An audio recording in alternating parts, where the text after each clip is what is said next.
टुट गए शाखां सुक गईयां वे माया तेरे वेखण नू वे माया तेरे वेखण नू चुक चरखा गली दे विच ढावां वे माया तेरे वेखण नू चुक चरखा गली दे विच ढावां वे माया तेरे वेखण नू वे माया तेरे वेखण नू वे माया तेरे वेखण नू वे माया तेरे वेखण नू चरखा गली दे विच डावां चुक चरखा गली दे विच डावां वे लोकां पाने मैं कमली वे लोकां पाने मैं कमली तंद तेरियां यादां दे पावां वे लोकां पाने मैं कमली तंद तेरियां यादां दे पावां वे लोकां पाने मैं कमली तंद तेरियां यादां दे पावां वे चरखे दी उकर दे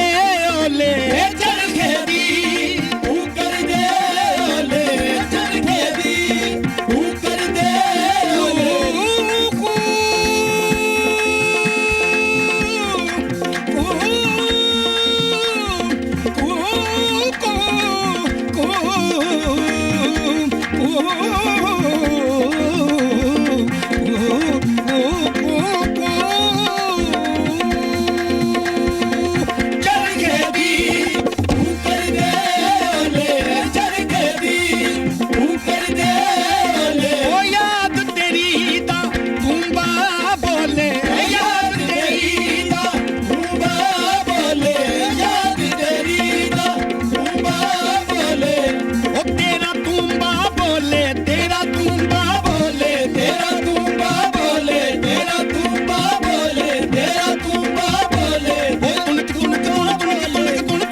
शिवा का डमरू मीरा का तुम्बा शिवा का डमरू मीरा का तुम्बा तेरा तुम्बा बोले तेरा तुम्बा बोले तेरा तुम्बा बोले तेरा तुम्बा बोले ओ शिवा का डमरू मीरा का तुम्बा तेरा तुम्बा बोले तेरा तुम्बा बोले तेरा तुम्बा बोले तेरा तुम्बा बोले तेरा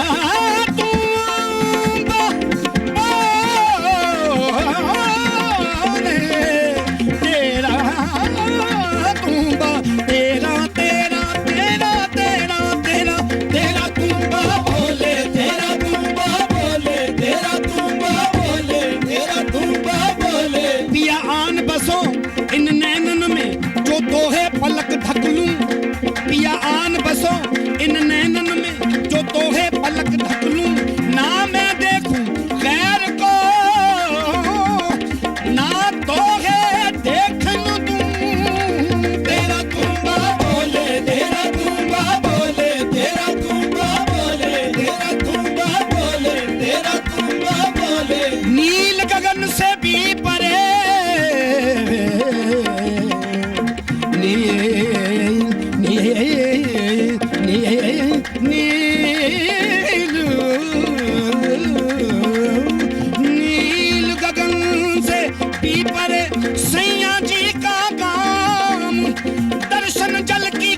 तेनू अखियां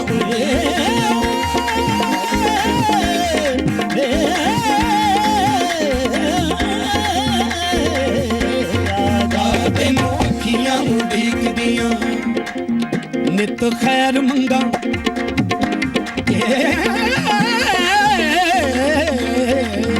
नित खैर मंगा नित खैर मंगा नित खैर मंगा नित खैर मंगा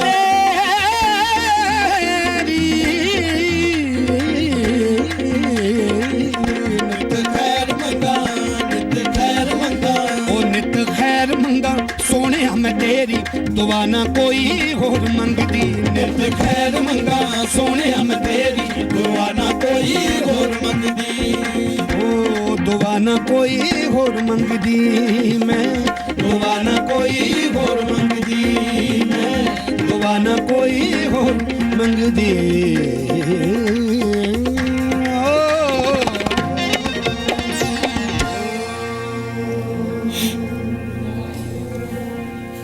बहुत ही शानदार लखविंदर जी, बहुत ही बढ़िया, बहुत बढ़िया। और अब वापस गंभीर मुद्दे पर लौटते हैं और वो है चुनाव और चुनाव का विश्लेषण। हालांकि हमने पूरी कोशिश की आपको आज एक बहुत ही मनोरंजक तरीके से चुनाव का विश्लेषण देने की। 13 तारीख को होली है, लेकिन राजनीति की दुनिया में आज ही होली आ गई है और 4:30 बजे अमित शाह और प्रधानमंत्री नरेंद्र मोदी आज प्रेस से बात करेंगे। आपको समझ में आ जाएगा कि उनके मन में इस वक्त कितनी प्रसन्नता इस वक्त चल रही होगी।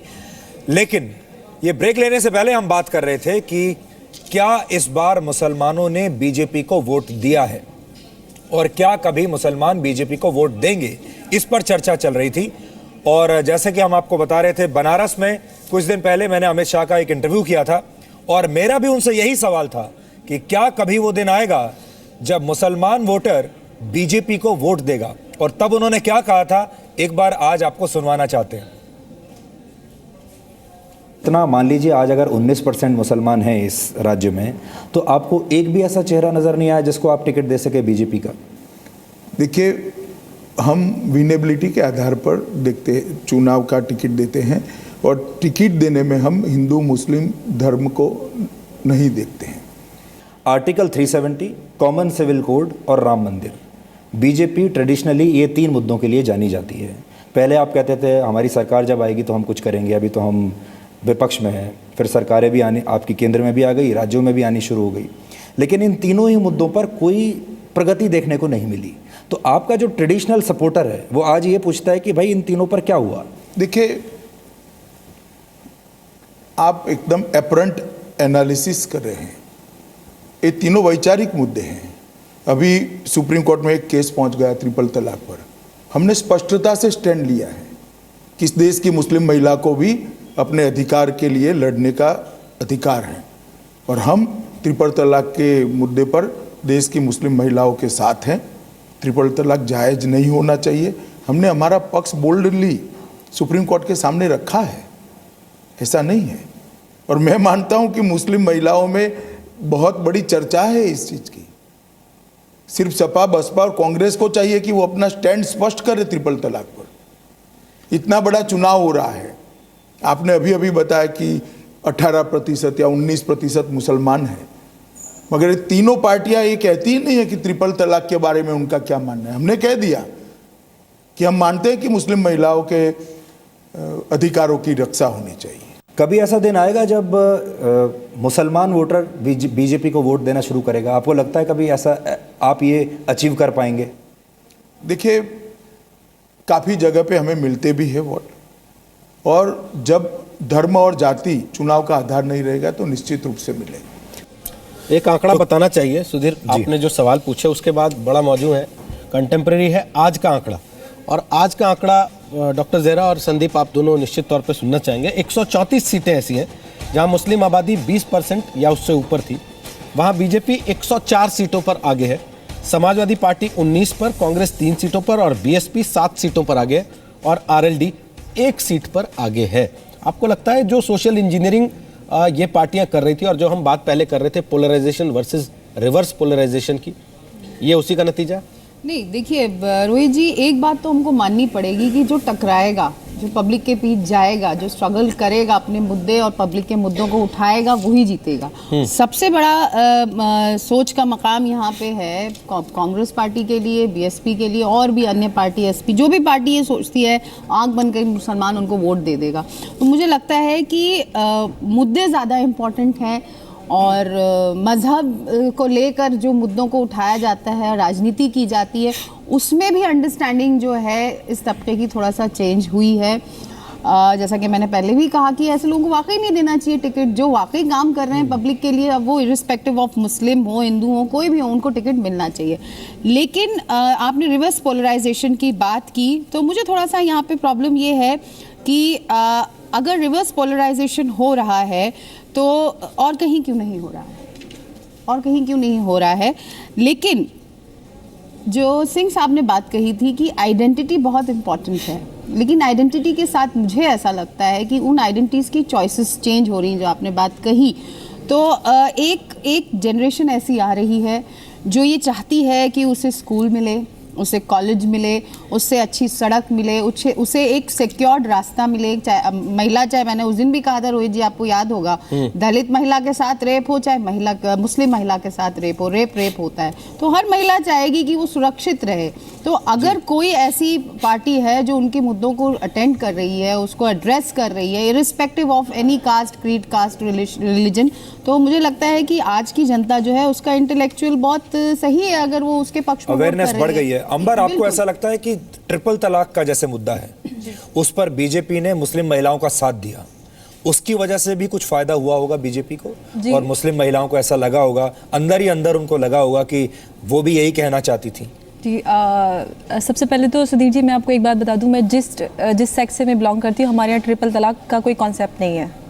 तो मैं इस मुद्दे को बीजेपी के साथ सपोर्ट करती हूँ कि ट्रिपल तलाक होना ही नहीं चाहिए, क्योंकि मुस्लिम महिलाओं के हक में उनके साथ नाइंसाफ़ी होती आ रही है। अगर जो कोई भी इस मुद्दे को सपोर्ट कर रहा है, मैं उसको सपोर्ट करती हूँ। और रही बात मुस्लिम जो महिला वोटर्स हैं, उन्होंने एक्चुअली अब तक हमारे देश में महिलाओं और माइनॉरिटीज़ के साथ, खासकर मुस्लिम के साथ एक अनोखा सा खेल खेला जाता है।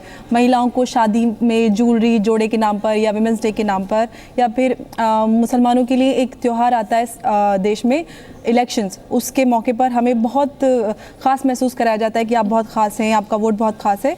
तो कहीं ना कहीं एक फीलिंग आ जाती है मुसलमानों भी कि हाँ, हम बहुत ख़ास हैं, हमारे वोट से बहुत कुछ हो जाता है, जो मुझे लगता है कि उनको एक्चुअली उनके साथ धोखा होता है, उनको बेवकूफ़ बनाया जाता है। क्योंकि अपीजमेंट के नाम पर क्या मिलता है? हज सब्सिडी। और हज सब्सिडी, हज जो है, आप जब तक फाइनेंशियली इंडिपेंडेंट ना हो, आप अपनी सारी जिम्मेदारियों से ना निपट जाए, तब तक आपके लिए हज नहीं है। आपको अच्छी जॉब नहीं है, आपके पास फाइनेंशियल सिक्योरिटी नहीं है, अच्छी सेहत नहीं है, तो आपके लिए हज का कोई मायने ही नहीं है। तो सरकार को, जो भी मुसलमानों को या किसी भी सेक्ट को जो अपीजमेंट कर रहे हैं, तो उनको चाहिए कि मुद्दों पे काम करें। अब मुझे समझ में ही नहीं आता कि मुसलमान का हित किसी अन्य जाति से अलग नहीं है। जो एक आम आदमी का हित है, वही मुसलमान का हित है।